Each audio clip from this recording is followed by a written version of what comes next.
बिस्मिल्लाहिर्रहमानिर्रहीम। अस्सलाम वालेकुम व्यूअर्स, आपका होस्ट मोहम्मद वकार आपसे एक दफ़ा फिर मुखातिब है और आप देख रहे हैं मुआसना टीवी। व्यूअर्स, आज का टॉपिक हमारा इन्वेस्टमेंट प्रोडक्ट से रिलेटेड है और इन्वेस्टमेंट प्रोडक्ट्स में एक प्रोडक्ट होती है, उसको म्यूचुअल फंड कहते हैं। और म्यूचुअल फंड के बारे में है कि उसमें सरमायाकारी आप करते हैं, इन्वेस्ट करते हैं, तो उसके फायदे क्या हैं। तो हम थोड़ा सा कुछ इसकी बेसिक अंडरस्टैंडिंग डेवलप करेंगे और उसके बाद इसके चंद एक फवायद देखेंगे। मैं पूरी कोशिश करूंगा कि मैं आपके लिए ये इजी से इजी जो टर्मिनोलॉजी है उसमें आपको बयान कर सकूं ताकि आप इसको समझ सकें और इंशाल्लाह आने वाली वीडियोस में जब इसकी फर्दर डिटेल में जाएंगे तो आप उसको भी ज्वाइन कर सकें। लेकिन डिटेल में जाने से पहले मैं आपसे ये रिक्वेस्ट करूंगा कि अगर आपने हमारा चैनल अभी तक सब्सक्राइब नहीं किया तो उसको सब्सक्राइब कर लें और बाय बेल आइकन को जरूर क्लिक करें। वीडियो अगर पसंद आती है तो प्लीज इसको शेयर भी करें और लाइक भी करें ताकि सब तक ये पहुंचे। अच्छा, तो व्यूअर्स बेसिकली ये है कि इन्वेस्टमेंट का जो प्रोडक्ट्स होती हैं नॉर्मली हम सभी उससे डरे होते हैं और मोस्टली क्योंकि कॉम्प्लेक्स टू अंडरस्टैंड होती हैं। अब इन्वेस्टमेंट वो तरह की हो सकती है। आप जो है वो स्टॉक एक्सचेंज में जो इक्विटी मार्केट होती है, शेयर्स, उसमें इन्वेस्ट कर सकते हैं। काफ़ी कॉम्प्लेक्सिटी होती है उसमें डेफिनेटली। आप इसी तरह से जो रियल एस्टेट मार्केट है उसमें इन्वेस्ट कर सकते हैं। आप किसी बिजनेस में इन्वेस्ट कर सकते हैं ताकि वहां से रिटर्न मिले। और इसी तरह से एक प्रोडक्ट है जो कि म्यूचुअल फंड है, जो कि एसेट मैनेजमेंट कंपनीज, हमारे पाकिस्तान में कंपनीज हैं, वो इसको ऑफर कर रही होती हैं। तो आप इनमें भी मतलब इन्वेस्ट कर सकते हैं। इसके अलावा कॉर्पोरेट बॉन्ड्स भी होते हैं, वो भी होते हैं, लेकिन मैं म्यूचुअल फंड पे फोकस करूंगा। तो म्यूचुअल फंड्स भी एक प्रोडक्ट होती है जिसमें आप इन्वेस्टमेंट कर सकते हैं। अब म्यूचुअल फंड में और सेविंग के जो जनरल अकाउंट्स होते हैं उनमें से काफी सारे चांसेस, ज्यादा चांसेस ये होते हैं कि म्यूचुअल फंड में आप बेटर रिटर्न ले सकते हैं, लेकिन इसमें डेफिनेटली रिस्क भी होता है कि आपका पैसा जो है, आप इसमें नुकसान भी आपको हो सकता है। लेकिन जो सेविंग अकाउंट आप लेते हैं वो बैंक में रख पाते हैं, उस पर रिटर्न तो कम होता है लेकिन रिस्क ऑफ लूजिंग मनी वो नहीं होता। तो ये एक डिफरेंस थोड़ा सा होता है उसमें। अच्छा, मैं चाहता हूं कि आपको थोड़ी सी उसकी नॉ हो जाए ताकि हम जब आने वाली चंद वीडियोस में म्यूचुअल फंड्स की बात कर रहे होंगे, उसको एक नेक्स्ट लेवल पे लेके जा रहे होंगे, तो मैं चाहता हूं कि आपको बेसिक्स अंडरस्टैंडिंग जो है वो डेवलप हो चुकी हो। अच्छा, इसमें अगर आप देखें लेफ्ट, टॉप लेफ्ट बॉक्स में investor and asset management company, तो हमें इन दोनों का रोल पता होना चाहिए। इन्वेस्टर आप या मैं है जो कि एक म्यूचुअल फंड में इन्वेस्ट करना चाहता है। उसके बाद से एसेट मैनेजमेंट कंपनी वो है जिसने म्यूचुअल फंड को डिजाइन किया है, डेवलप किया है और ऑफर किया है मार्केट में। ठीक है जी। उसको फंड मैनेजर भी कहते हैं और एएसएम एसेट मैनेजमेंट कंपनीज भी, एएमसी एसेट मैनेजमेंट कंपनीज भी कहा जाता है। अब काफी सारी एसेट मैनेजमेंट कंपनीज हैं जो पाकिस्तान में काम कर रही हैं और उनकी डिटेल में हम जाएंगे लेटर ऑन। अच्छा, अब उनका रोल क्या होता है कि उन्होंने इन्वेस्ट किया होता है और फंड बनाया होता है और फंड लेके वो पैसा लेते हैं और इन्वेस्टर्स को ऑनबोर्ड करते हैं और उनको रिटर्न देते हैं। म्यूचुअल फंड के जो जिन्होंने इन्वेस्ट किया होता है इन्वेस्टर को, उनको एक सर्टेन टाइम के लिए और उसके बाद उनको रिटर्न देते हैं, जो भी रिटर्न उस पे बनता है, लागू होता है।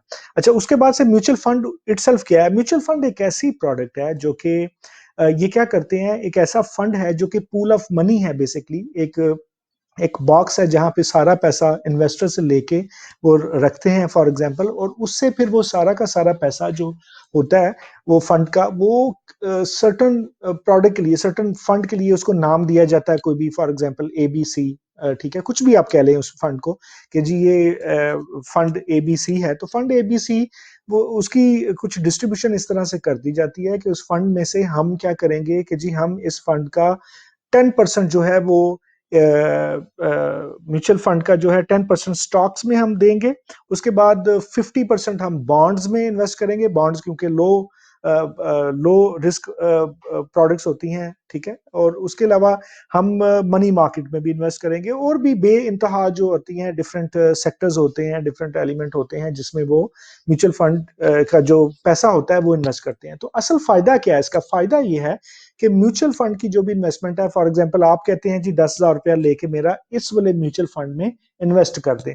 अब हम इन्वेस्ट करने से पहले जो एसेट मैनेजमेंट कंपनी है वो तमाम इंफॉर्मेशन आप पे वो पाबंद है आपको सारी इंफॉर्मेशन आपसे शेयर करने में कि ये म्यूचुअल फंड इसने ऐसे परफॉर्म किया था और इसका ये रेट पिछले लास्ट 3 इयर्स कर रहा है और ये कॉस्ट है और ये फी होगी इसका और इतने यूनिट आप परचेज कर सकते हैं और ये मतलब तरीका होगा अकाउंट ओपन करने का। तो आप वो पैसे देते हैं, 10,000 रुपया फॉर एग्जाम्पल दिया है, तो उन्होंने बताया हुआ था कि जी 10,000 रुपया आपका इस डिस्ट्रीब्यूशन से, मतलब कि 10% जो है वो इस सेक्टर में चला जाएगा, 20% इसमें चला जाएगा, 50 उसमें चला जाएगा और इस तरह से डिस्ट्रीब्यूट कर दिया जाएगा। तो इसको कहते हैं रिस्क को डाइवर्सिफाई करना, रिस्क को इधर उधर थोड़ा सा डिस्ट्रीब्यूट करना, ताकि एक ही बास्केट में ना हो। आपने बड़ी मशहूर कहावत सुनी होगी कि तमाम अपने जो अंडे होते हैं, नॉर्मली अगर कोई भी अंडे लेने जाता है तो 2 दर्जन अंडे लेते हैं, तो कहते हैं कि तमाम अंडे एक ही बास्केट में ना रखें। रीजन कि अगर वो बास्केट गिर गई तो तमाम के तमाम अंडे चले जाएंगे। तो यही रीजन है कि म्यूचुअल फंड में इन्वेस्टमेंट इसीलिए की जाती है ताकि आपके, जाहिर है आपके जो पैसा है उसमें से कुछ सेक्टर्स, ये नॉर्मली ऐसा मुश्किल होता है कि तमाम का तमाम मार्केट ही सारी डाउन है। हो सकता है, मुमकिन है, लेकिन नॉर्मली मैं अगर बात करूं कि कुछ सेक्टर वो बेहतर परफॉर्म कर रहे होंगे, कुछ मीडियम, कुछ लो, तो इस तरह से एक आपकी एक एवरेज जो है वो फिर भी कुछ ना कुछ आपको सेफ रिटर्न दे देगी। तो ये फायदा होता है उसका कि वो डाइवर्सिफाई कर रहा होता है। अच्छा, उसके बाद सेक्टर्स मैंने आपको बता दिए हैं कि वो स्टॉक्स हो सकते हैं। स्टॉक्स अब किसके हो सकते हैं?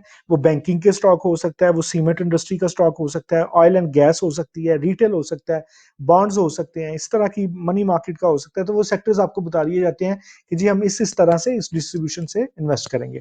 उसके बाद म्यूचुअल फंड का पोर्टफोलियो एक पूरा होता है। वो पोर्टफोलियो इसी तरह से है, मैंने जैसे आपको बताया कि 100% जो आपका जो शेयर होता है वो किस तरह से डिवाइड करके उसको बनाया जाता है। उनका पोर्टफोलियो ये होता है कि उस पूरे म्यूचुअल फंड का जो 25% है वो जी इस स्पेसिफिक सेक्टर में जाएगा, ये हाई रिस्क है, इतना लो रिस्क में जाएगा, इतना लॉन्ग टर्म से के लिहाज से जाएगा। तो इस तरह से उसका एक पोर्टफोलियो डेवलप करके आपको दिखाया जाता है। फंड वैल्यू क्या होती है? फंड वैल्यू होती है जो टोटल उसका जो मनी है, बेसिकली जो फंड इन्होंने इकट्ठा किया हुआ है, और वो हो सकता है कि वो फॉर एग्जांपल 200 मिलियन रुपीस हो, कि 200 मिलियन रुपीस का पूरा फंड है इस म्यूचुअल फंड का, और उसमें इतने शेयर्स हैं जो कि जो शेयर होल्डिंग्स है वो शेयर हैं, शेयर होल्डर्स के इतने यूनिट्स हैं, बेसिकली इतने यूनिट वो रख सकते हैं। तो वो टोटल जो अमाउंट होती है उस फंड की, उसको फंड वैल्यू कहते हैं। अच्छा, उसके बाद से है नेव। नेव कहते हैं बेसिकली नेट एसेट वैल्यू को, और नेट होती है ये पर यूनिट मार्केट वैल्यू होती है फंड की। ठीक है, फंड के पोर्टफोलियो में पर यूनिट मार्केट वैल्यू होती है। उसका मतलब ये होता है कि आपने, अगर आपके जो म्यूचुअल फंड आपने लिया था, आपने 10,000 जमा करवाए थे, उनको उस इन्वेस्ट किए थे, 6 महीने बाद आपको रिटर्न आता है 10,000 के ऊपर 2,000 रुपए का आपको, इस तरह से। तो वो उन्होंने क्या किया होता है कि नेव निकालने के लिए तमाम जो होते हैं बेसिकली इन्वेस्टर्स, वो टोटल मनी जो होती है, टोटल फंड जो गेन होता है, उसको डिवाइड कर देते हैं नंबर ऑफ जो इन्वेस्टर्स हैं जिन्होंने शेयर होल्डिंग्स जो ली हुई हैं, तो उससे एक नेव आ जाता है। और नेव जो है वो कॉन्टिन्यूसली आपको पता चल रहा होता है कि नेव इसका क्या जा रहा है, आहिस्ता आहिस्ता ऊपर जा रहा है या नीचे जा रहा है।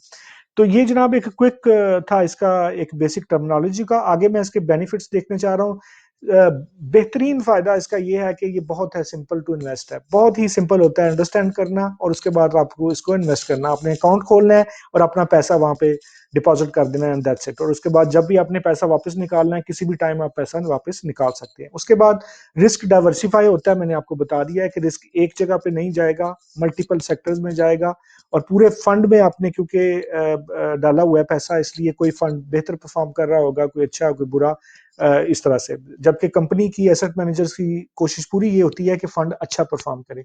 उसके बाद से इन्वेस्टमेंट मैनेजमेंट एक्सपर्टीज आपके बिहाफ पे, एसेट मैनेजमेंट कंपनी जो है वो उनके जो स्पेशलिस्ट फंड मैनेजर होते हैं वो लुक आफ्टर कर रहे होते हैं इस फंड की। So you need to go and sleep के हाँ जी, आपको कुछ नहीं करना है, आपने सिर्फ पैसे देने हैं, शुरू में आपने डिसीजन लेना है और उसके बाद आपने सिर्फ इस पे नजर रखनी है बस। और उसके बाद असल काम जो है वो इन्वेस्टमेंट मैनेजमेंट के जो फंड मैनेजर स्पेशलिस्ट होते हैं वो देख रहे होते हैं ऑन डेली बेसिस पे कि किस तरह से फंड परफॉर्म कर रहा है, कहाँ से निकाल के कहाँ पे कैसे हम करें ताकि रिटर्न आ सके। लो कॉस्ट मैनेजमेंट होती है, बड़ी कम इसकी फीस होती है, नॉमिनल फीस होती है, ये एक स्पेसिफिक परसेंटेज भी होती है अगर कोई लॉन्ग टर्म के लिए करवाता है। और उसके अलावा जब भी आप इसको सेल करते हैं, अपना यूनिट जो भी आपने लिया होता है वो सेल करते हैं, तो उस पर भी थोड़ा सा फीस हो सकता है। अच्छा, आप इसका एक और फायदा है कि आप इसको 500 रुपए से इन्वेस्ट कर सकते हैं। सो छोटी से छोटी अमाउंट में कोई भी जो है वो इसमें इन्वेस्ट कर सकता है। अच्छा, बहुत सारी इसके अलावा वाइड रेंज की म्यूचुअल फंड प्रोडक्ट हैं, आपके फाइनेंशियल गोल्स के मुताबिक आपको बड़ी अच्छी खासी रेंज है वो दे दी जाती है, और वहां से आप सेलेक्ट कर सकते हैं कि कौन सा जो फंड है वो आपकी जरूरत के मुताबिक है। लिक्विडिटी का मतलब ये होता है कि आप इसको फौरन जिस टाइम मर्जी चाहें आप अपना जो है एनकैश करवा सकते हैं और अपना पैसे वापस ले सकते हैं। टैक्स एफिशिएंट होता है और इस पे गवर्नमेंट ने भी स्कीम्स ऑफर की होती हैं टैक्स क्रेडिट के लिए भी, और as compared to other products. और ये जो म्यूचुअल फंड की मार्केट है ये बहुत ही हाईली रेगुलेटेड मार्केट है। पाकिस्तान में एससीईपी जो है, एससीसीपी जो है वो इसका रेगुलेटर है, तो ये बहुत ही मॉनिटरिंग इसकी हो रही होती है, गवर्नेंस हो रही होती है। So you need to make sure कि आपका जो पैसा है वो सेफ हैंड्स में है। लेकिन again I want to make a disclaimer कि म्यूचुअल फंड की प्रोडक्ट भी इस तरह की प्रोडक्ट है कि वो ऊपर भी जा सकती है, नीचे भी जा सकती है। आपको डिसीजन ये लेना है कि आपने पूरी उसकी जो है परफॉर्मेंस वो चेक की है, और वो परफॉर्मेंस आप खुद जिम्मेदार हैं उसके। आप किसी की पर्सनल एडवाइस मतलब नहीं ले सकते या ना लेनी आपको चाहिए, लेकिन जब आप एसेट मैनेजर्स के पास जाते हैं उनको लाइसेंस दिया गया होता है कि वो आपको एडवाइस कर सके।